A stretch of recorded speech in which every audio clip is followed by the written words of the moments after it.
Hi, this is Christa with Big Family Homestead, and today I'm going to show you how to make yogurt.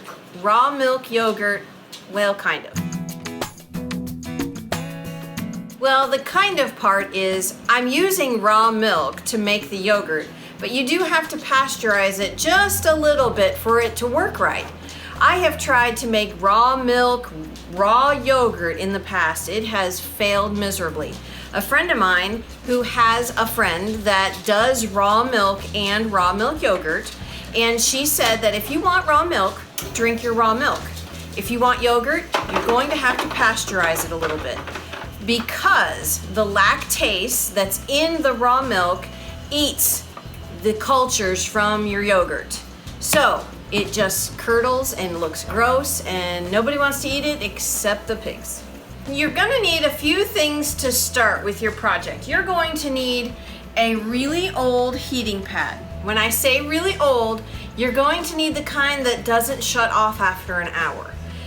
This is crucial because your yogurt is going to sit on this heating pad for 7 hours, and you don't want to have to keep coming back to it to turn it on.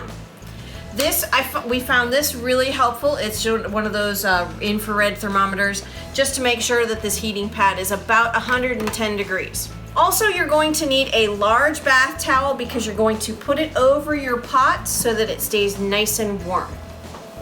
A thermometer, a digital thermometer, is really, really helpful when you're wanting to test the temperature of your milk. Yogurt starter.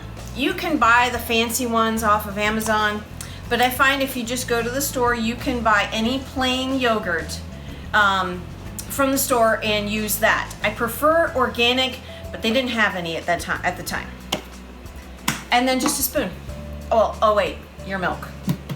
Lots and lots of milk. Now you can use store-bought milk. Just make sure that you're not using the ultra pasteurized or high heat pasteurization. It won't work. You need a low pasteurization, or even better yet, raw milk. Now for today, I'm starting with 2 gallons of raw milk and 2 of these these are 5.3 ounce containers of raw milk. One last thing you're going to need is crucial for your yogurt. You need a half sink full of ice water to cool your milk down, because you're going to raise the milk to 185 degrees and then you're going to drop it to 110, and that ice bath helps a ton. Of course, if there's 3 feet of snow outside, you could use that too.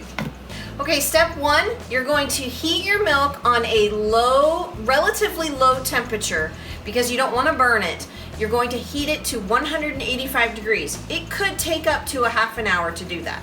It is a really good idea to keep the milk moving so that it doesn't burn on the bottom while you're monitoring the temperature.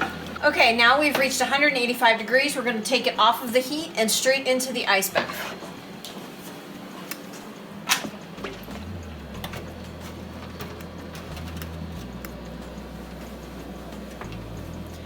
Now we're going to bring this temperature down to 110.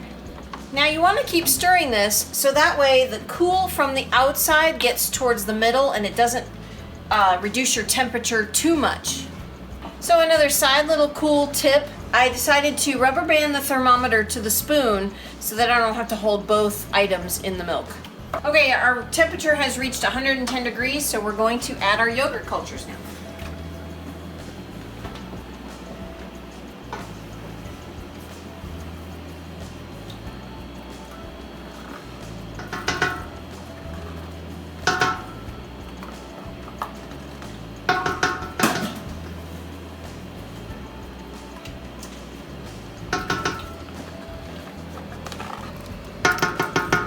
All right, now give this a good stir just to incorporate all of that yogurt into this milk. Okay, so now that our yogurt is incorporated into our milk, we're gonna go put it on our heating pad and get it covered up and keep it all nice and roaster toasty warm.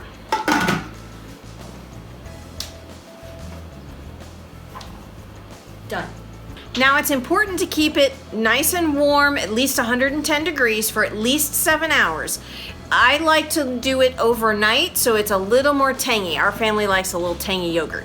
Okay, so now we've waited our 7-hour minimum. We like to go a little bit longer because we like a tangier yogurt.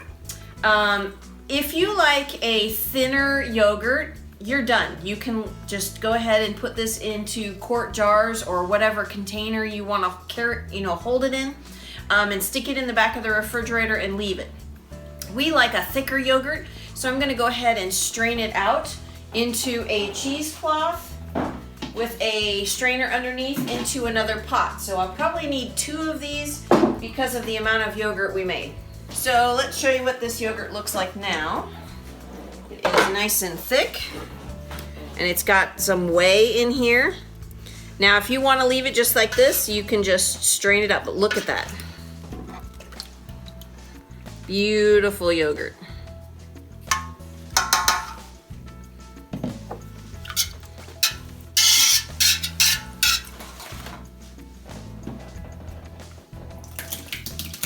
It's a bit of a mess.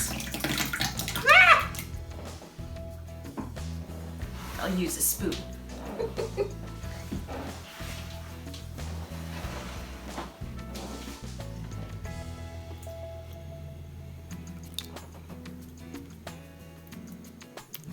We're gonna let this rest and strain for about 1 to 2 hours, but you can also let this strain for about 24 hours and you'll have yogurt cheese.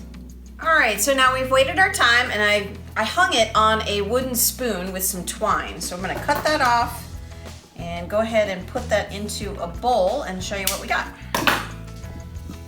Nice thick yogurt. Look at that. And if I let that hang for a little bit longer, probably another 24 hours or another 20 hours, then that would be yogurt cheese.